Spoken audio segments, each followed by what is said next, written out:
तक पहुंचा सकते हैं। कोशिश हमारी यही रहेगी ज्यादा से ज्यादा सवालों को शामिल करने की। नहीं हो पाया तो अगले शो में हम वापस से उसको शामिल करने की कोशिश कर लेंगे, लेकिन अपने सवाल हमें जरूर भेजते रहिए।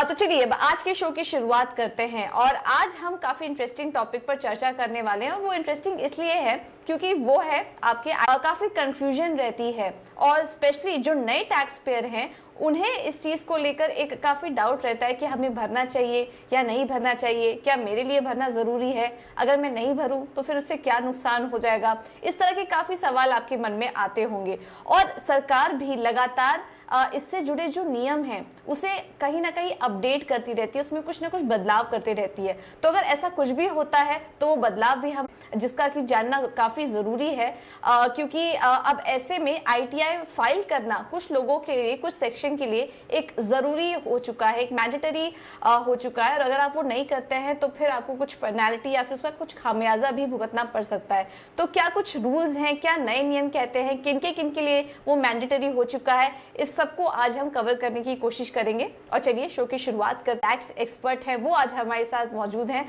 आपकी मदद करने के लिए। गौरी बहुत बहुत शुक्रिया ET Now स्वदेश को अपना समय देने के लिए। Great to have you here on the show.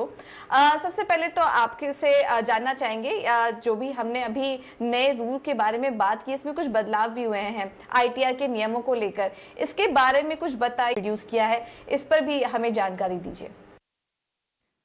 सबसे पहले तो रूल ये कहता है कि अगर आपकी इनकम बेसिक एग्जेम्पशन लिमिट से ऊपर है तो आपको रिटर्न भरनी जरूरी है। यानी कि 2.5 लाख से ऊपर अगर आपकी इनकम है और 3 लाख से ऊपर अगर आप सीनियर सिटीजन है या 5 लाख से ऊपर अगर आप सुपर सीनियर सिटीजन है तो आपको रिटर्न भरनी। बेसिक एग्जेम्पशन लिमिट से तो नीचे है लेकिन आप इन केसेस में फॉल करते हैं तो भी आपको रिटर्न भरनी जरूरी है, जिसमें कुछ केसेस थे जैसे अगर आप इलेक्ट्रिसिटी बिल 1 लाख से ज्यादा का पे करते हैं या अपने 1 और मोर करंट अकाउंट्स में आप 1 करोड़ से ज्यादा का डिपॉजिट करते हैं या आप 2 लाख से ज्यादा फॉरेन ट्रैवल पे खर्च करते हैं, चाहे वो आप अपने ऊपर करें, अपने परिवार वालों के ऊपर करें हो।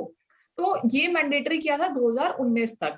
अब हाल ही में एक रूल लेके आए, रूल 12AB, जिसमें कहा गया कि हम कुछ एडिशनल कंडीशंस लगा रहे हैं। अगर आप ये कंडीशंस में कॉल करते हैं तो आपको रिटर्न भरनी जरूरी हो जाएगी। ये कंडीशंस क्या रखी गई? सबसे पहले कंडीशन रखी गई कि आपका टोटल सेल्स या टर्नओवर या ग्रॉस रिसीट्स कुछ भी कहिए 60 लाख से ऊपर है, जहां पे हम बिजनेस की बात कर रहे हैं। या प्रोफेशन की बात करें तो 10 लाख से ऊपर अगर ये आपकी ग्रॉस रिसीट्स जाती हैं तो इस केस में आपको रिटर्न भरनी जरूरी है। या आपका एग्रीगेट TDS या TCS कलेक्ट हुआ है 25,000 से ज्यादा और ये लिमिट सीनियर सिटीजन के लिए 50,000 है तो उस केस में भी आपको रिटर्न भरनी जरूरी है। और एक और कंडीशन बताएगी कि अगर आपने सेविंग्स की कंडीशंस में 2019 की मिला लीजिए, 2022 की मिला लीजिए, इन सब में से कहीं भी अगर आप फॉल करते हैं और आपकी इनकम बेसिक एग्जेम्पशन लिमिट से नीचे भी है तो भी आपको रिटर्न अपनी भरनी जरूरी होगी।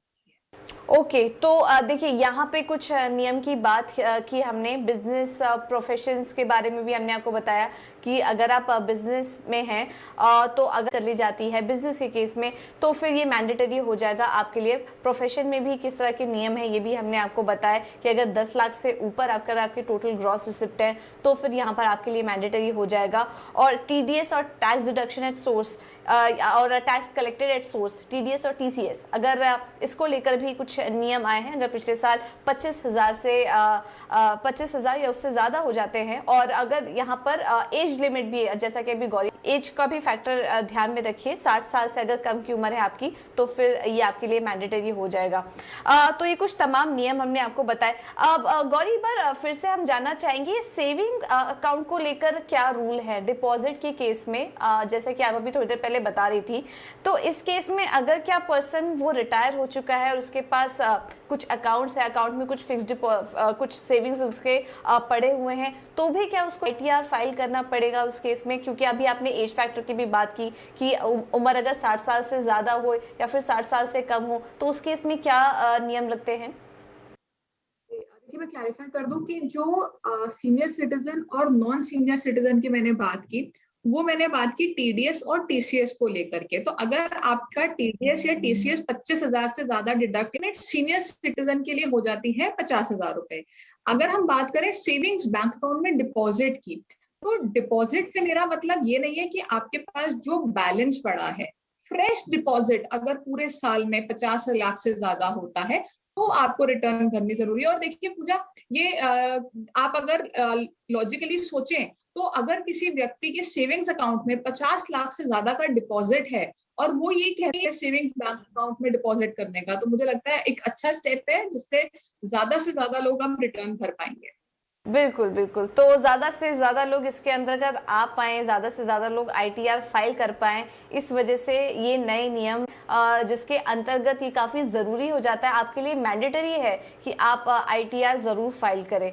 तो फिर गौरी, फिर आपसे ये भी समझना होगा कि अगर मान लीजिए उन्हें ये जानकारी नहीं है और वो आईटीआर फाइल नहीं कर पाए, तो उस केस में वो क्या कर सकते हैं? क्या कुछ पेनाल्टी उनको देनी पड़ सकती है, या फिर क्या कुछ टाइमलाइन है इससे जुड़ा जिसके अंडर में इतने समय तक वो अपना? तो जो ओरिजिनल टाइमलाइन होती है, अगर हम इंडिविजुअल्स की बात करें तो 31 जुलाई की टाइमलाइन होती है।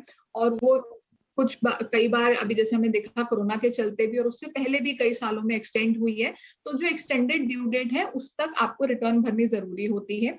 जब ओरिजिनल ड्यू डेट खत्म हो जाती है तो आपको बिलेटेड रिटर्न भरने के लिए भी कुछ टाइम दिया जाता है, जिसमें आप विद पेनल्टी अपनी रिटर्न को नहीं भरते तो आपको नॉन फाइलिंग का नोटिस आ सकता है। जब आपको नॉन फाइलिंग का नोटिस आएगा तो आपको उस नोटिस के रिस्पॉन्स में अपनी रिटर्न भरनी पड़ेगी और उस पर फिर आपको इंटरेस्ट पेनल्टी सब लगेगा। और अगर आप तब भी नहीं भरते हैं तो लॉ में कई प्रोविजंस हैं जो प्रोसिक्यूशन तक बात चली जाती है। आपको प्रोसिक्यूशन भी हो सकती है अगर आप अपनी रिटर्न नहीं भरते हैं। आपको अगर नोटिस से बचना है तो टाइमली अपनी रिटर्न भरिए। और पूजा, मैं तो कहूंगी कि अगर आप रिटर्न नहीं भी भरना चाहते, आप इन चीजों में फॉल नहीं करते, इन पैरामीटर्स को नहीं फॉल करते इनमें, तो भी रिटर्न भर दीजिए। रिटर्न भरने में कोई नुकसान नहीं है, आपको फायदा ही होगा, लोन लेने में आसानी होगी और वीजा लगवाने में आसानी होगी और काफी जगह। बिल्कुल। तो इससे ये बात एक क्लियर यहाँ पर निकल कर आ रही है कि रिटर्न ज़रूर फाइल करना चाहिए, भले ही आप इस कैटेगरी में नहीं फॉल कर रहे हैं, उसके बाद भी आईटीआर तो आपको फाइल करना ही चाहिए। और देखिए, इस तरह का जो सवाल है ये नए टैक्स पेयर के मन में ज़रूर आता है कि उनकी सैलरी इतनी ही है और इस तरह के सवाल भी हमें आपकी तरफ ज़रूरत है। तो बिल्कुल आईटीआर, द मोमेंट आपका अगर पैन कार्ड है, आपको सैलरी आना शुरू हो चुकी है, आपको किसी भी तरह की कोई इनकम आ रही है, तो फिर आप आईटीआर ज़रूर फाइल करें। आने वाले समय के लिए किसी भी तरह के प्रोसीजर के लिए, जैसा कि गौरी भी बता रही थी, वीज़ा तक के लिए आईटीआर का उपयोग, आईटीआर का इस्तेमाल वहाँ पर हो सकता है, उसका डॉक्यूमेंट वहाँ पर रिक्वायर्ड होगा। और लोन में तो हमें पता ही है कि आईटीआर काफ़ी नेसेसरी डॉक्यूमेंट होता है किसी भी तरह का लोन। मैं यहाँ पर बात करूँगी कि जो भी ये नया नियम अनाउंस हुआ है और इसके अंदर भी कुछ जो कैटेगरी अनाउंस हुई हैं, क्या इनके लिए कुछ डिफरेंट तरीके का प्रोसेस है, प्रोसीजर है जिसके थ्रू उनको आईटीआर फाइल करना होगा, या फिर नॉर्मल प्रोसीजर के थ्रू ही आईटीआर फाइल कर सकते हैं? इस पर एक क्लैरिटी आपसे लेना चाहेंगे। जी, देखिए, तो जब आप रिटर्न अपनी भरने बैठेंगे तो इसमें प्रोसीजर कुछ आज जो रिटर्न सरकार ने लॉन्च करी तो उसमें अलग से एक कॉलम दिया गया था जहां पे आपको यस और नो पे क्लिक करना था कि आप ये रिटर्न इसलिए भर रहे हैं क्योंकि आप इन क्लॉजेस में फॉल करते हैं या आप वैसे ही रिटर्न भर रहे हैं। तो हो सकता है कि जब अब जो हमारी रिटर्न की यूटिलिटी है वो लॉन्च हो तब एक और सेक्शन उसमें सरकार लाके दे, बेसिक एग्जम्पशन लिमिट से नीचे है और आप इन पैरामीटर्स को हिट कर जाते हैं, तो आपको क्लिक करना होगा कि हाँ आप इसलिए रिटर्न भर रहे हैं, आपकी इनकम कम है लेकिन आप इन पैरामीटर्स को हिट कर गए हैं इसलिए आप रिटर्न भर रहे हैं। उसके अलावा कुछ भी चेंज नहीं है, जैसे आप अपनी रिटर्न नॉर्मली भरते आए हैं वैसे ही आपको रिटर्न भरनी है। ऑनलाइन जाना है, इनकम टैक्स पोर्टल पे ऑनलाइन रिटर्न भरनी है। किसी और से भरवाते हैं तो उनके पास जाना है, डॉक्यूमेंट सबमिट करने और रिटर्न भरवानी है। इसमें कोई भी आज सच कोई बहुत बड़ा चेंज नहीं है, प्रोसीजर वही है, बस एक ही सेक्शन का चेंज हो सकता है। ठीक है, तो ये एक ही सेक्शन है जिसमें ये चेंजेस आया है, लेकिन ये जो भी कैटेगरी हमने आपको बताई है इसे प्लीज़ कहीं लिख लीजिए, नोट डाउन कर लीजिए, क्योंकि अब ये मैंडेटरी हो चुका है। और अगर आप इस कैट पेनाल्टी आपको हो सकती है, आपको नोटिस भी मिल सकता है इनकम टैक्स डिपार्टमेंट की तरफ से। तो इन सब चीज़ों से बचने के लिए ये ज़रूरी है कि आप अपना आईटीआर टाइमली फाइल कर लें। वैसे तो ये हर किसी को करना चाहिए, बट ये जो सेक्शंस यहाँ पर कुछ प्रोविजंस हमने बताए हैं इसके थ्रू ये अगर आप इसमें फॉल होते हैं, इस कैटेगरी में फॉल होते हैं, तो फिर यहाँ पर काफ़ी ज़रूरी हो जाता है ITR फाइल करना। तो चलिए अब शुरू करते हैं सवाल जवाब का सिलसिला भी, और आपके भी हमें काफ़ी सारे सवाल मिले हैं, और इस बीच अगर आपके भी कुछ सवाल हैं तो हमने शो की शुरुआत में ही आपको बताया था आप हमसे पूछ सकते हैं। मेल ID के जरिए आप अपने सवाल हमें भेज सकते हैं, व्हाट्सएप और फोन लाइन भी हमारी खुली हुई है, आप उसके जरिए भी अपने सवाल हम तक पहुंचा सकते हैं। और इस बीच जो पहला सवाल हमें आया है, हरियाणा से हमें इंदु मेडिकल प्रोफेशन में है, प्रैक्टिस कर रही हैं, और अभी तक इन्होंने म्यूचुअल फंड में करीब 1 लाख तक का निवेश किया है। तो इनके लिए किस तरह का ITR फॉर्म सूटेबल रहेगा ये जानना चाह रही हैं। और गौरी, मैंने देखा है ये कंफ्यूजन अक्सर रहता है, क्योंकि जब हम ITR फाइल करने जाते हैं काफ़ी सारे फॉर्म वहाँ पर मेंशन होते हैं, ITR 1, 2, 3।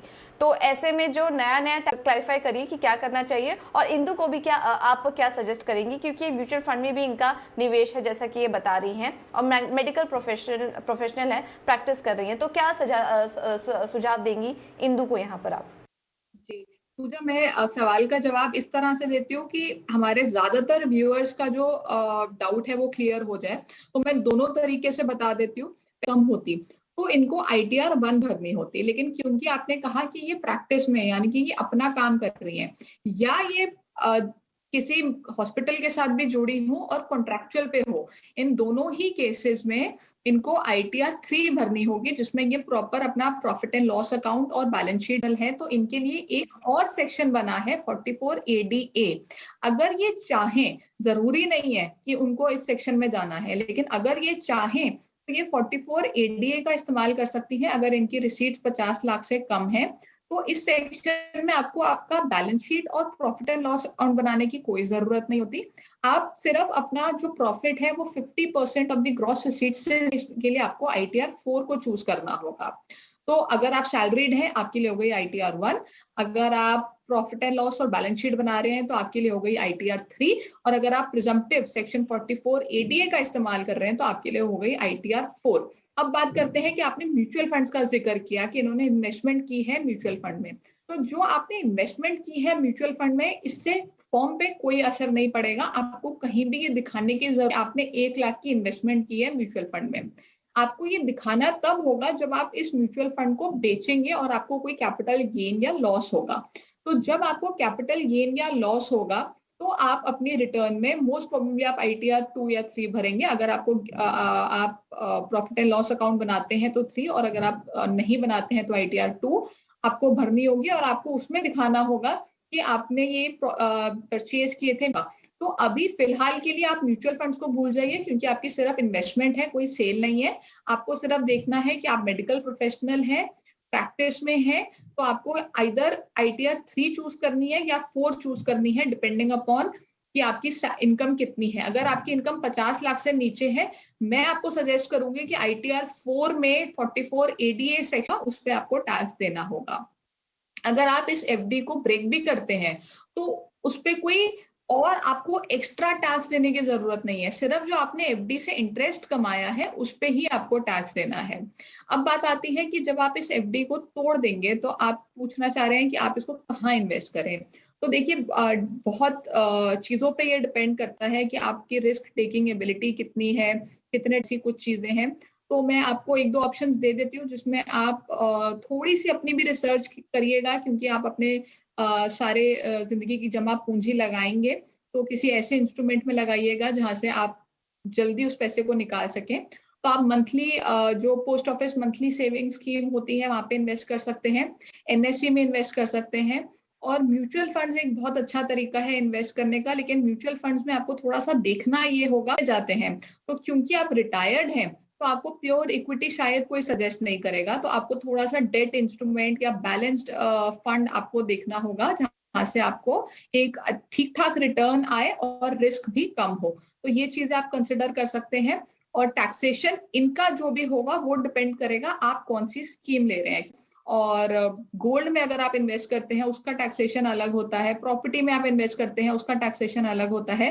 तो आप पहले चूज कीजिए आप किस में इन्वेस्ट करेंगे, और उसके बाद हम आपको जरूर दोबारा से बताएंगे जहां पे आपने इन्वेस्ट किया है उसका टैक्सेशन कैसे बनता है। ऑलराइट, ठीक है। तो ये राय सोलंकी जी आपको दे दी गई है। चलिए अब अगला सवाल ले लेते हैं। ये मुंबई से पूरब जी ने हमें भेजा है। इनकी 5 साल की बच्ची है, श्योरिटी पर उनको 30 लाख रुपए मिले। ये टैक्स का फायदा भी लेना चाहते हैं, तो इन्हें कहाँ और कितना निवेश करना चाहिए? गौरी, अब सुकन्या समृद्धि स्कीम का तो टैक्स का फायदा मिलता ही है एटीसी के अंतर्गत, तो कितना ये निवेश करें और किस तरीके से इसके थ्रू इसका फायदा उठा सकते हैं? ये देखिए, सबसे पहले तो जो सुकन्या समृद्धि स्कीम है, उसमें जो मैक्सिमम अमाउंट आप एक साल में इन्वेस्ट कर सकते हैं, आपने बिल्कुल ठीक कहा, मिलता है 80C में मिलता है, और 80C की ओवरऑल लिमिट ही 1.5 लाख रुपए है। तो अगर आप कहीं और भी निवेश कर रहे हैं, जैसे आपके पास हाउसिंग लोन है, उसका प्रिंसिपल रीपेमेंट जाता है, या आपकी बेटी की ट्यूशन फीस जाती होगी स्कूल की, या आपका कोई और LIC है, या ऐसी कुछ इन्वेस्टमेंट्स हैं, तो वो सब भी 80C में कवर्ड होता है। तो अगर आप सुकन्या समृद्धि अकाउंट में जमा कर रहे हैं, मैक्सिमम 1.5 लाख रुपए ही है। दूसरी बात ये है कि डेफिनेटली सुकन्या समृद्धि जो अकाउंट है वो एक अच्छा ऑप्शन है आपकी बेटी के लिए, लेकिन क्योंकि आपकी बेटी अभी बहुत छोटी है और हम बात कर रहे हैं कई सालों के बाद की, तो मेरी राय आपको ये होगी कि आप एक बार म्यूचुअल फंड्स को भी जरूर कंसिडर कीजिएगा, जिसमें आप ELSS फंड देख सकते हैं अगर आपको 80C का है, और उसकी रिटर्न लॉन्ग टर्म में सुकन्या समृद्धि से थोड़ी बेटर होती है, और अगर आप इनफैक्ट काफी बेटर होती है। और अगर आप 80C का फायदा नहीं लेना चाहते, क्योंकि 80C का तो फायदा आप ऑलरेडी बाकी इंस्ट्रूमेंट से कवर कर चुके हैं, तो आप कुछ और फंड्स देख सकते हैं जो नॉन ELSS फंड्स हैं, जिसमें अच्छी रिटर्न आती है, तो आप इकट्ठा हो जाएगा और in comparison to Sukanya Samriddhi account. तो एक बार आप इन सारे ऑप्शंस को वे करें और उसके बाद आपको जो ठीक लगता है उसको चूज कीजिए। ऑलराइट, तो चलिए, ये तो एक स्कीम है ही, आप अपने बच्चे के लिए सोच रहे हैं, काफ़ी अच्छी बात है, लेकिन उसके अलावा भी काफ़ी सारे ऑप्शंस अभी गौरी ने आपको बताए, क्योंकि 80C में सिर्फ 1.5 लाख तक का ही आपको फ़ायदा मिल सकता है अगर आप और फ़ायदा लेना।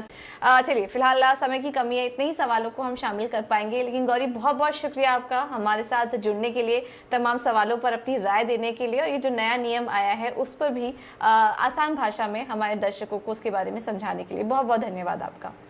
तो चलिए, अब वक्त है गुरु मंत्र का। इस शो के दौरान जो गौरी ने जो भी हमें बताया, उससे कुछ जो इम्पोर्टेंट पॉइंट्स निकल कर आए हैं, उसमें ये है कि रिटर्न फाइल करना, अपनी इनकम में फाइल करना चाहिए नहीं, ये सब दिमाग में मत लाइए, रिटर्न फाइल ज़रूर करिए, उसका काम काफ़ी जगह पर आपको आ सकता है। रिटर्न फाइल करते समय अपने आय का जिक्र प्रॉपरली करें, और अपनी AIS 26AS और बैंक स्टेटमेंट को अच्छी तरीके से जांच ले। ये हम अपने हर एपिसोड में हमारे दर्शकों को बताते हैं, तो इसका आप पूरी तरह ध्यान रखें और इसको बीच बीच में रिव्यू